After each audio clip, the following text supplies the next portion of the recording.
El Perú ha pasado por muchos episodios de violencia de derechos humanos que han afectado profundamente a la población, como la violencia política o los movimientos terroristas que surgieron a finales de los 90.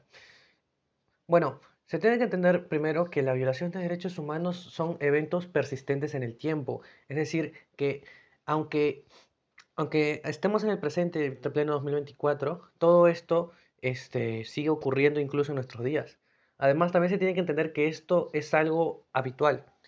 O sea, según una estadística realizada por la CIDH, han sido juzgados 52 casos de violencia de derechos humanos en el país, lo cual indica de que es importante saber por qué sucede esto y cuáles son las consecuencias de este problema para evitar que se siga dando. Por otro lado, se tienen las principales causas que conllevan a la violencia de los derechos humanos. Se tienen sí tres puntos. En primer lugar, se tiene lo que es la impunidad. Esta es la falta de castigo que existen para los violadores de los derechos humanos, asimismo permitiéndoles que sigan cometiendo estos abusos. Como segundo punto tenemos la corrupción. La corrupción en sí debilita las instituciones y al gobierno, dificultando así la protección de estos mismos derechos. Como tercer y último punto tenemos lo que es la discriminación. Esto se refiere a los tantos estereotipos y desigualdades basadas en género, cultura y religión que causan discriminación. En Perú, el gobierno ha implementado diversas acciones para abordar y combatir la violación de los derechos humanos. Estas medidas incluyen la creación de marcos legales y la formación de instituciones dedicadas a la protección de los derechos humanos. Dentro de los marcos legales tenemos la Constitución Política del Perú, que también es conocida como Carta Magna.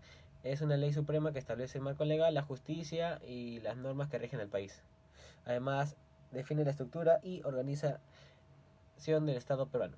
El objetivo general que tiene es garantizar la protección de los derechos humanos y establecer el marco legal y organizativo del Estado peruano a través de la Constitución Política de 1993. Dentro de las instituciones dedicadas tenemos a la Defensoría del Pueblo, que su principal labor es la defensa de los derechos humanos. La Defensoría del Pueblo ha enfocado su trabajo a las personas más vulnerables del país, siendo las niñas, niños, adolescentes, mujeres, personas con discapacidades, poblaciones indígenas, personas adultas, mayores, afroadolescentes, personas de movimiento LGTB, migrantes, personas privadas de libertad, víctimas del terrorismo, entre otras. Su objetivo general es fortalecer y promover la protección de los derechos humanos en Perú con un enfoque especial en las poblaciones más vulnerables. Durante los años 90 en el Perú se dieron dos casos que llevaron a la condena del presidente Alberto Fujimori. El primer caso es el de Barrios Altos, donde miembros del Servicio de Inteligencia Nacional ingresaron a una fiesta y dispararon, dejando 15 muertos y a 4 heridos. La ley de amnistía exoneró a los responsables, pero la CID declaró esta ley como violatoria de derechos humanos y exigió la investigación y sanción de los culpables.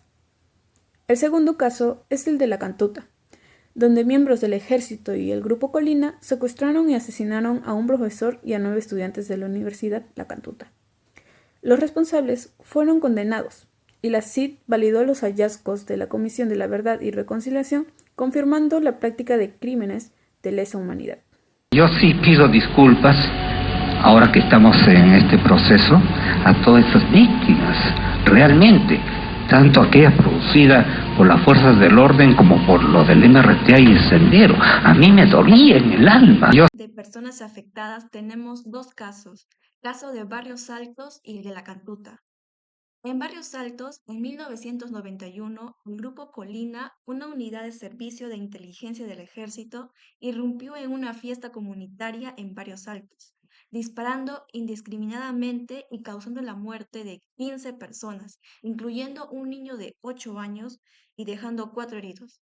Rosa Rojas relató cómo su esposo y su hijo murieron en el ataque, que fue un error al confundir a los vecinos con miembros de la guerrilla del Sendero Luminoso. Por otro lado, el caso de La Cantuta, en 1992, el grupo Colina secuestró y asesinó a 10 personas, un profesor y 9 estudiantes de La Cantuta.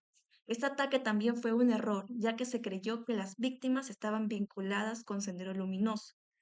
Ambos casos muestran graves violaciones a los derechos humanos, cometidos por agentes del Estado en su lucha contra el terrorismo.